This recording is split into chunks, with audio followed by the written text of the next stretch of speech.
Senhor é bom? O Senhor é bom? Eu acredito nisso. Antes de abrir a Bíblia, hoje à tarde eu irei a Santos e das 3 às 18 horas, por 3 horas, nós faremos um seminário para homens cristãos. Este é um ministério que temos desenvolvido já há alguns anos e tem sido assim uma experiência impressionante fazer seminários para homens cristãos, com valores diferenciados dos valores do mundo em que vivemos. Amanhã de manhã repetiremos este seminário na Igreja Central de Diadema, para a região de Diadema. Um dia eu falei para a diretora do líder de família aqui da igreja, eu gostaria de fazer um seminário com os homens desta igreja, mais de 100 homens eu percebi que tem aqui. Porque o mundo masculino é um mundo diferenciado, com desafios muito próprios, muito, assim, distinto. E às vezes muitos homens não sabem lidar com algumas coisas, porque algumas coisas não são ditas. E a gente vai vivendo a vida e vai vivendo e não sabe como processar e administrar algumas coisas. Deus tem me abençoado nesse ministério e os homens que participam destes seminários têm sido abençoados também. Eu estou convicto de que vida cristã é uma questão de fé, decisão e fé. Eu decido aceitar a Jesus como meu mestre, como o Senhor da minha vida, e pela fé eu vivo esta aceitação, esta decisão que eu tomei. Nessa semana nós vimos que na Bíblia existe fé pequena e fé grande. Jesus falou sobre isso. Nós analisamos, acho que na terça-feira. A gente percebe que os discípulos, por exemplo, tiveram fé para aceitar a Jesus como Salvador, abandonaram as redes, abandonaram a pesca, mas houve momentos na vida deles em que a fé foi pequena. Um dia, quando Jesus disse que eles deveriam perdoar uma pessoa 7 vezes no mesmo dia, eles falaram assim: Senhor, aumenta a nossa fé. Isto é, a gente não tem fé suficiente para perdoar uma pessoa 7 vezes no mesmo dia. Pedro teve fé para sair do barco. Jesus disse: vem Pedro, anda. Ele teve fé para sair do barco, mas não teve fé suficiente para permanecer andando sobre as águas e começou a afundar. Aqueles homens eram homens de fé, mas um dia não conseguiram expulsar um demônio quando Jesus estava no monte da transfiguração. E Jesus disse: ó homens de pequena fé. Às vezes nós aceitamos a Cristo porque tivemos fé nele, mas às vezes a fé não é suficiente para vencermos os desafios do dia a dia. Porém, Deus espera que tenhamos uma fé forte, rija, uma fé constante, sistemática, para vivermos a vida cristã. Estou ciente e consciente disso. Hoje eu quero estudar com os irmãos um livro da Bíblia. Podem ficar tranquilos, não é o livro de Salmos, né? Senão nós levaríamos muitas horas para estudar os 150 salmos. É um livro pequeno da Bíblia, mas muito grande em lições espirituais. Abra sua Bíblia no livro de Abacuque. Alguém já deve ter me ouvido falar deste livro, faz tempo que eu não falo sobre ele. O livro de Abacuque. Quem foi Abacuque? Enquanto você abre a Bíblia, quem foi Abacuque? Não foi um profeta. Interessante, ele se tornou um profeta. Mas ele não era profeta. Quem era Abacuque? Abacuque provavelmente era um levita músico. Há indicações no livro, sobretudo no 3º capítulo, de que era um levita que trabalhava na música, que servia a Deus na música do templo. Abacuque não era profeta. Abacuque sai fora da linha tradicional dos profetas bíblicos, da forma como Deus chamou e escolheu os profetas bíblicos. Abacuque era um homem sincero, um homem fiel, um homem que tinha questionamentos muito grandes. Ele viveu por volta do ano 630 antes de Cristo. E um dia Abacuque se aproximou de Deus em oração. E esta foi uma oração atrevida, ousada. E vamos ver o que ele disse ao Senhor. Capítulo 1, a partir do verso 2. Até quando, Senhor? Acompanhe na sua Bíblia. Clamarei eu e tu não me escutarás. Gritar-te-ei violência e não salvarás? Por que me mostras a iniquidade e me fazes ver a opressão? Pois a destruição e a violência estão diante de mim. Há contendas e o litígio se suscita. Por esta causa a lei se afrouxa e a justiça nunca se manifesta, porque o perverso cerca o justo e a justiça é torcida.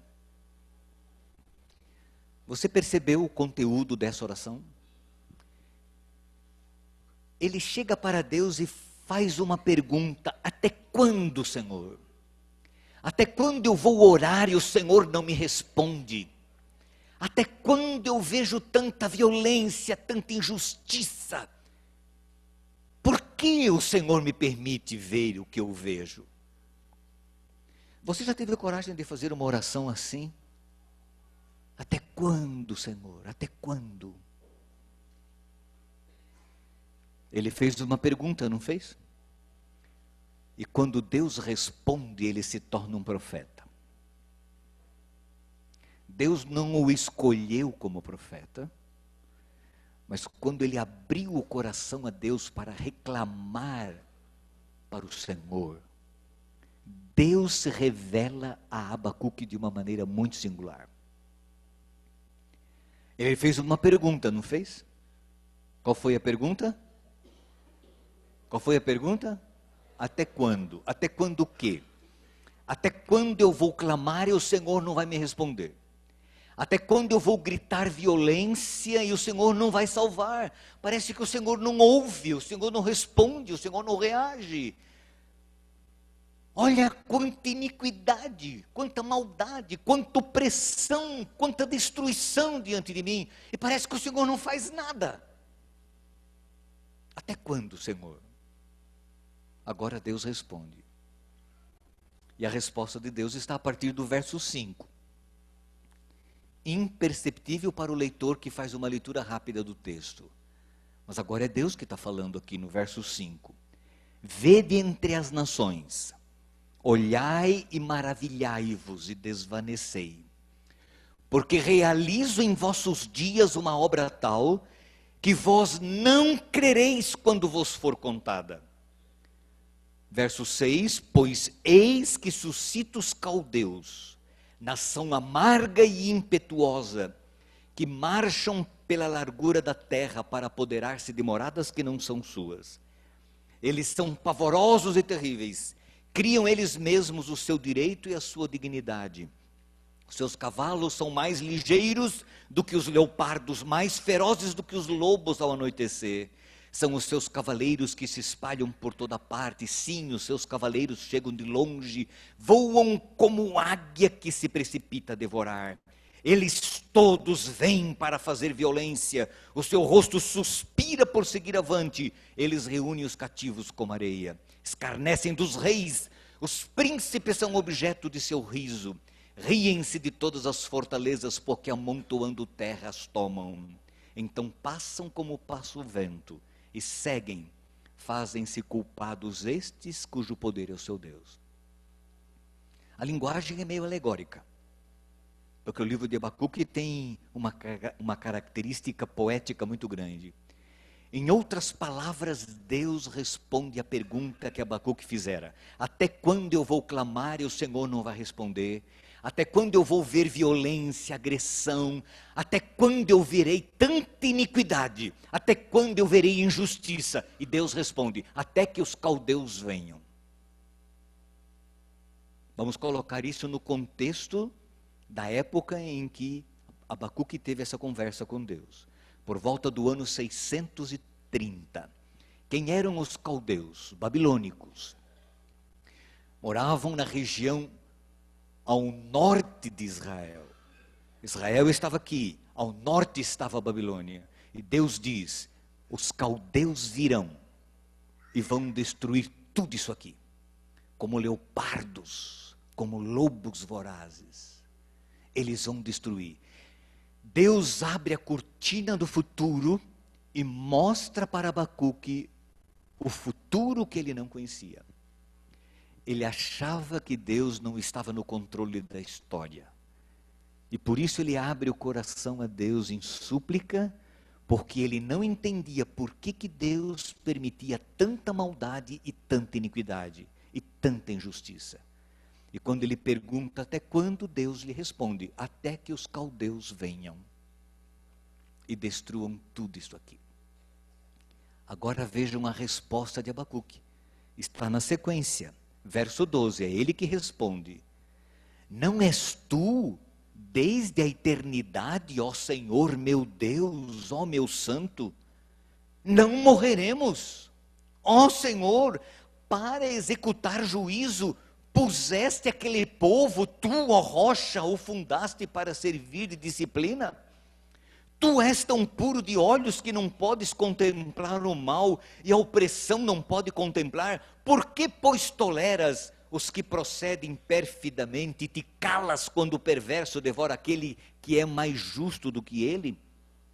Por que fazes os homens como peixes do mar, como os répteis que não têm quem os governe? A todos levanta o inimigo com o anzol, diz o verso 15, pesca-os de arrastão e os ajunta na sua rede varredora. Por isso ele se alegra e se regozija. Por isso oferece sacrifício à sua rede, queima incenso à sua varredora. Porque por elas enriqueceu a sua porção e tem gordura a sua comida. Acaso continuará por isso esvaziando a sua rede e matando sem piedade os povos? Você está entendendo? Alguns não estão olhando para mim assim, meio viajando, é assim mesmo. Mas olha, veja o drama. Um homem de Deus, fiel, obediente, zeloso, de boas obras, que servia a Deus no templo, diante da iniquidade social, se aproxima de Deus e reclama, porque Deus permite tanta injustiça, tanta maldade, tanta violência, e ele clama, ora, e parece que ele não vê resultado nenhum, e ele pergunta: até quando, Senhor? E Deus responde: até que os caldeus venham e destrua tudo isso aqui. Quando ele vê o que não conhecia, e sabe o que ele não sabia do futuro, ele se espanta e ele fala com Deus: não, Senhor. Em outras palavras, ele diz assim: eu não acredito que o Senhor vai fazer isso. Eu não acredito que o Senhor vai permitir que esse povo venha nos destruir. Eles são piores do que nós. Eles são pagãos, eles adoram ídolos. Como que o Senhor vai usar? O Senhor é tão bom, tão puro de olhos, o Senhor é eterno. Por que o Senhor vai permitir que esse povo nos destrua? E aí veja o que ele diz no capítulo 2, o Abacuque: por-me-ei na minha torre de vigia, colocar-me-ei sobre a fortaleza e vigiarei para ver o que Deus me dirá e que resposta eu terei da minha queixa. Haja atrevimento, não é? Ele diz assim: agora quero ver, vou me colocar na minha torre, quero ver o que Deus vai falar para mim, quero ficar observando o que Ele vai dizer. Eu sei que Ele é bom, eu sei que Ele é justo, eu sei que Ele não vai permitir que estes pagãos venham nos destruir. Eu sei que há injustiça entre nós, eu sei que existe violência, eu sei que o povo está distante de Deus, mas Deus vai permitir que este povo nos destrua? Ah, não, quero ver o que Deus vai me responder. E aí Deus responde. Deus é demais, não é? Tem uma paciência com seres humanos. Agora Deus diz assim: No verso 2, na sequência, o texto flui na sequência. O diálogo entre Deus e o profeta. O Senhor me respondeu e disse: escreve a visão. Que visão? Que visão? A visão que Deus havia lhe mostrado da invasão babilônica. A visão que Deus havia mostrado para Abacuque dos caldeus vindo destruir tudo ali. Escreve o que te mostrei. Em outras palavras, Deus está dizendo isso. Escreve a visão. Grava sobre tábuas para que possa ler até quem passa correndo. Porque a visão ainda está para cumprir-se no tempo determinado, mas se apressa para o fim e não falhará. Se tardar, espera-o, porque certamente virá e não tardará. Em outras palavras, Deus diz: eu não te mostrei que os caldeus virão? Pode escrever. Escreve. Aquilo que eu te mostrei, escreve em outdoor, bem grande. Divulgue para todo mundo aqui. Mesmo que demorem, eles virão. Escreve a visão. E anuncia o que te mostrei. Porque eles virão. Mesmo que aparentemente tardem, eles virão. Agora Deus diz assim, verso 4. Eis o soberbo, eis o arrogante, eis o atrevido. Sua alma não é reta nele. Agora vem, completem. Mas o justo viverá pela fé. Assim como o vinho é enganoso, tampouco permanece o arrogante, cuja gananciosa boca se escancara como o sepulcro, e é como a morte que não se farta. Ele ajunta para si todas as nações e congrega todos os povos. Deus diz assim: escreve o que eu te mostrei, porque os caldeus virão e destruirão tudo isso aqui. Mesmo que demore, pode escrever. Mas lembre-se de uma coisa, Abacuque: o justo viverá pela fé. Confie em mim. O justo viverá pela fé. Agora, Deus mostra para Abacuque os juízos que cairiam sobre Babilônia. Porque qual foi a acusação que Abacuque fez a Deus? Como é que o Senhor permite que esse povo que é pior do que nós venha nos destruir? Eles são mais injustos, eles são idólatras. Eles ainda destroem os povos e ainda oferecem incenso aos seus deuses. E o Senhor vai permitir? Agora Deus mostra os juízos que cairiam sobre Babilônia. E o primeiro está no verso 6. Ai daquele que acumula o que não é seu, no meio do verso, e daquele que a si mesmo se carrega de penhores. Abacuque, eu sei que os babilônicos são um povo pagão e piores do que vocês, mas ai daquele que acumula o que não é seu, e daquele que a si mesmo se carrega de penhores. Verso 9, ai daquele que ajunta em sua casa bens mal adquiridos, para pôr em lugar alto o seu ninho, a fim de livrar-se das garras do mal. Verso 12, ai daquele que edifica a cidade com sangue e a fundamenta com iniquidade. Verso 15, ai daquele que dá de beber ao seu companheiro, misturando a bebida do seu furor, que o embebeda para ele contemplar as vergonhas.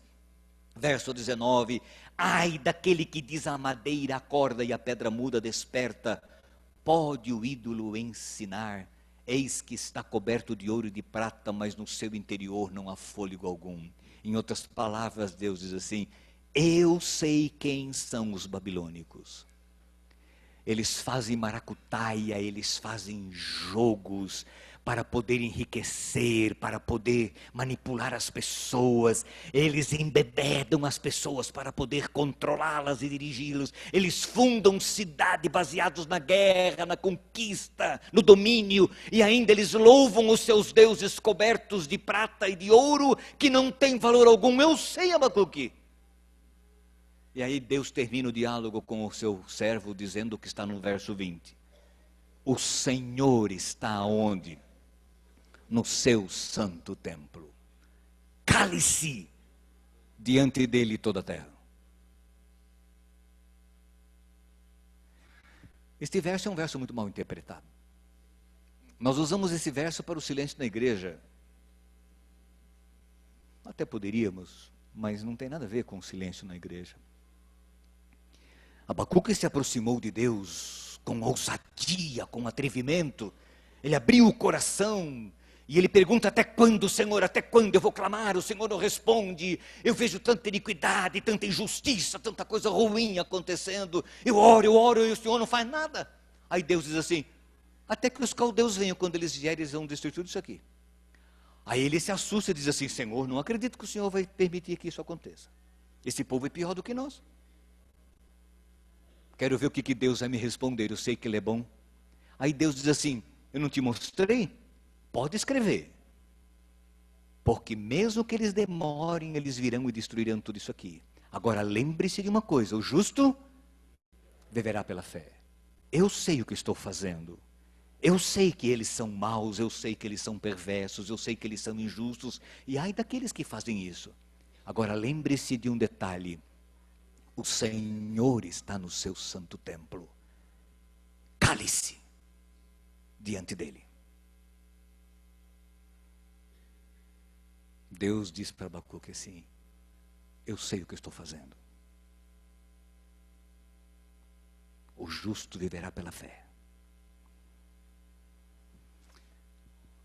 Vamos extrair algumas lições espirituais disso aqui. Você já percebeu como às vezes nós gostamos de nos meter naquilo que não nos compete? Essa é uma tendência humana. E às vezes a gente começa a se meter em áreas que não nos compete. Eu já disse para vocês essa semana que às vezes eu me pego dando ordens para Deus nas minhas orações. E quando eu percebo, nem sempre percebo, mas quando eu percebo, eu digo: Senhor, por favor, não é por aí. O Senhor é o soberano, o Senhor tem o controle do universo, não eu. Às vezes eu falo do jeito que eu estou falando porque eu não sei falar de outro jeito, eu digo para o Senhor. Mas nós temos a mania de ficar dando ordens para Deus, quando nós deveríamos aprender a viver pela fé. E a ter em mente que o Senhor está no seu santo templo, Ele está no santuário dos céus, de onde Ele comanda e dirige todas as coisas. Quando a gente olha para esse mundo de tanta injustiça, de tanta maldade, onde o ímpio só prospera, e parece que o povo de Deus vive dificuldades e desafios tão grandes. Isso está lá na Bíblia, no Salmo 73, é um dos questionamentos de Asaf. Parece que Deus está alheio ao que está acontecendo. Mas a mensagem que ele apresenta no livro de Abacuque é: eu sei, eu estou no controle. O justo viverá pela fé. Agora, no capítulo 3, Abacuque termina o seu livro fazendo uma oração. E ele diz assim no verso 2: eu tenho ouvido, ó Senhor, as tuas declarações. E essa oração era uma oração cantada, isso aqui é um canto. Me sinto alarmado. Aviva a tua obra, ó Senhor, no decorrer dos anos. E no decurso dos anos, faze-a conhecida. Na tua ira, lembra-te da misericórdia. Ele disse: eu ouvi as tuas declarações, Senhor, e eu temi. Por favor, tenha misericórdia de nós. É isso que ele diz ao Senhor. E agora eu não vou ler todo o capítulo. Ele recorda obras de Deus na história do seu povo. Ao longo do capítulo ele traz à mente ações de Deus na vida do povo. Passagem do Mar Vermelho, a maneira como Deus conduziu o seu povo na história. E lá no verso 16, vamos pular para o verso 16 do capítulo 3. Ele diz assim: ouvindo-o, o meu íntimo se comoveu, a sua voz tremeram os meus lábios, entrou a podridão nos meus ossos e os joelhos me vacilaram, pois em silêncio devo esperar o dia da angústia que virá contra o povo que nos acomete. O que ele diz aqui? Quando eu ouvi Deus falando comigo, o meu íntimo se comoveu. Ele teve dor de barriga, ele teve disenteria pelo sistema nervoso abalado, quando ele questionou ao Senhor e Deus lhe respondeu o que ele não esperava ouvir. Ele disse: o meu íntimo se comoveu. Entrou podridão nos meus ossos, ele desfaleceu. Ele começou a tremer, houve um desequilíbrio físico, ele descreve aqui. E ele diz assim: em silêncio. O que Deus tinha dito para ele? Cale-se. Ele diz: em silêncio, devo esperar o dia da angústia que virá contra o povo que nos acomete. E ele diz assim: ainda que a figueira não floresça, nem haja fruto na vide, o produto da oliveira minta e os campos não produzam mantimentos, e as ovelhas sejam arrebatadas do aprisco, e nos currais não haja gado. O que ele está dizendo aqui? Ainda que o mundo vire de pernas para o ar, ainda que tudo se mude, tudo se transtorne, ainda que os caldeus venham e destruam tudo isso aqui, e de fato eles vieram. Abacuque teve essa visão por volta do ano 630, cerca de 60 anos e pouquinho, não, 25 anos, foi a primeira invasão babilônica, 605, 25 anos depois, os babilônicos vieram pela primeira vez, depois eles vieram uma segunda vez por causa da misericórdia de Deus, e na terceira vez eles destruíram tudo ali.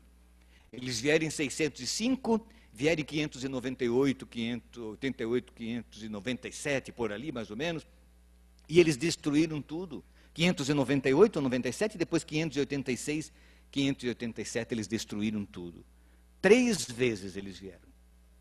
Na última destruíram tudo.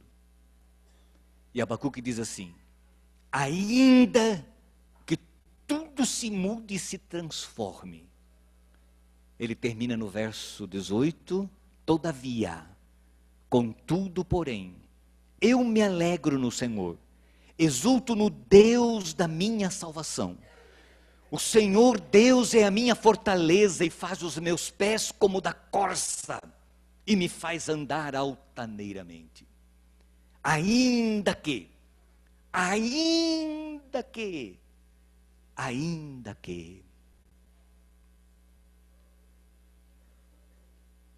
pastor, tem alguns desafios na vida e um deles é fazer funerais. Há funerais mais desafiadores do que outros, e quem é pastor sabe disso.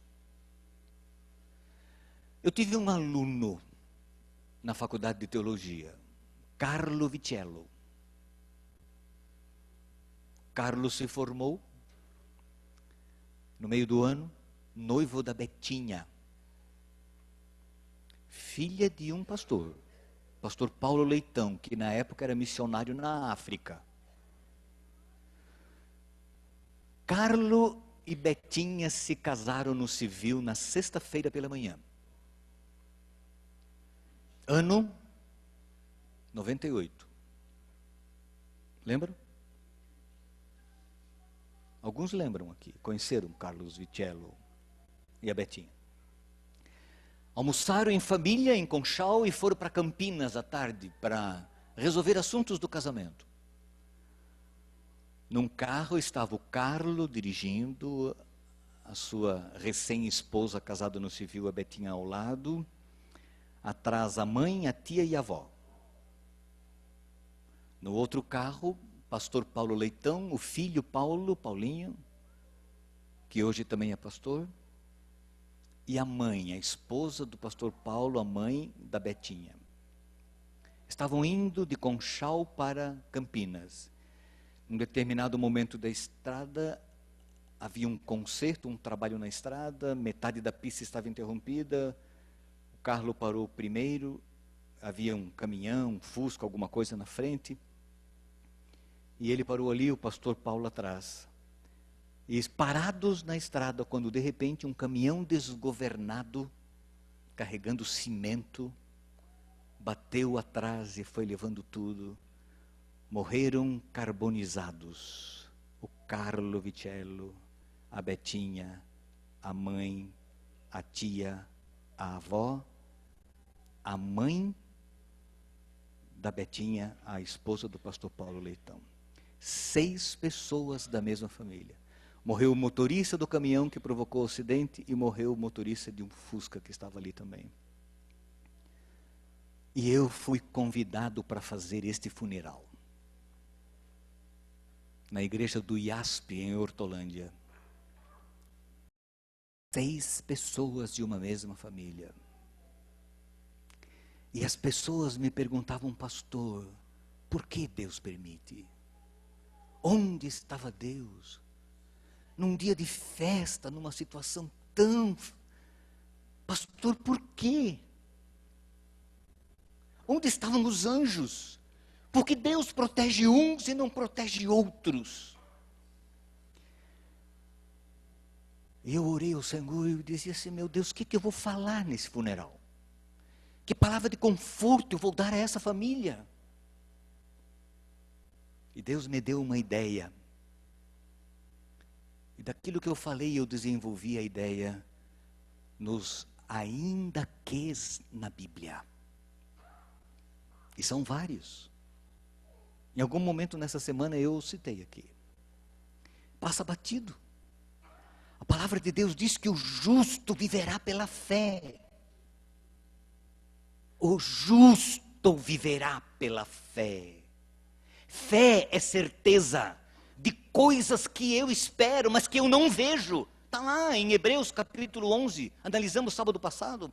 Fé é convicção de coisas que eu sei que acontecerão, mas que eu não vi. Você tem fé em Deus? Eu tenho. Mas eu já vi Deus? Não, eu não vi. Mas eu sei que Ele existe. Tem uma série de razões que subsidiam a minha fé. Você acredita na palavra de Deus? A Bíblia como a palavra de Deus? Eu acredito. Mas você viu Deus inspirando? Não, mas eu acredito. Você viu o céu? Não, mas eu acredito no céu. Eu sei que há um céu, mas eu nunca vi. Mas eu tenho certeza e eu espero esse céu. Isso é fé. Fé é confiança. E eu sempre costumo dizer, nós somos capazes de confiar em tantas coisas desse mundo, por que não podemos confiar na palavra do Senhor? E naquilo que Ele disse no Senhor? Nós acreditamos em tanta coisa desse mundo que nós não vemos? Por que não podemos acreditar no Senhor? E naquele dia eu preguei sobre ainda que. E o primeiro ainda que da Bíblia está no salmo mais amado da Bíblia, qual é? O Salmo 23. Ainda que eu andasse pelo vale da sombra da morte, não temerei mal algum. Por quê? Porque tu estás comigo. Quem é esse tu?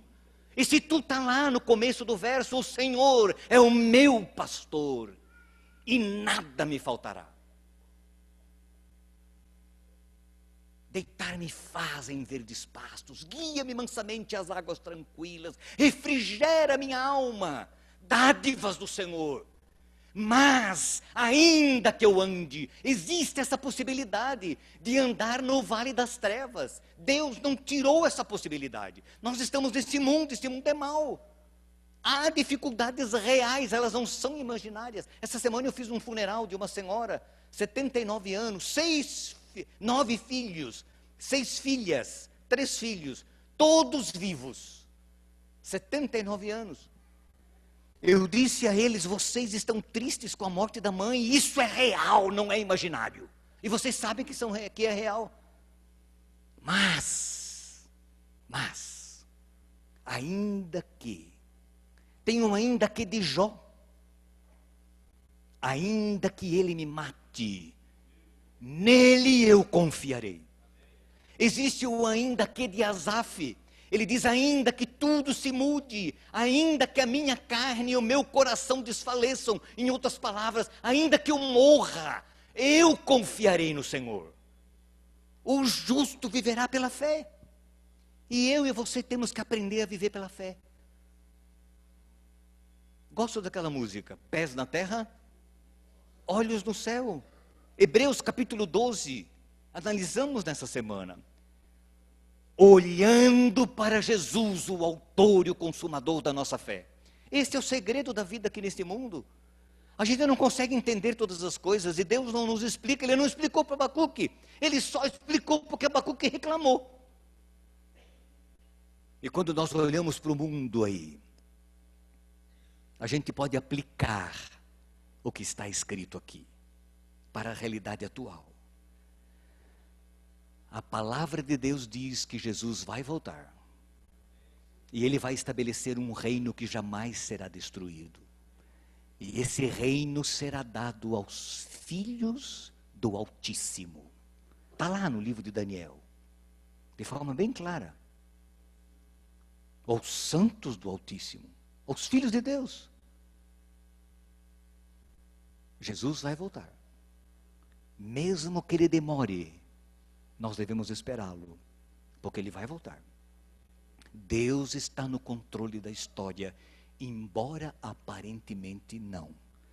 Quando nosso Senhor Jesus Cristo morria na cruz, parecia que Jesus tinha perdido a batalha.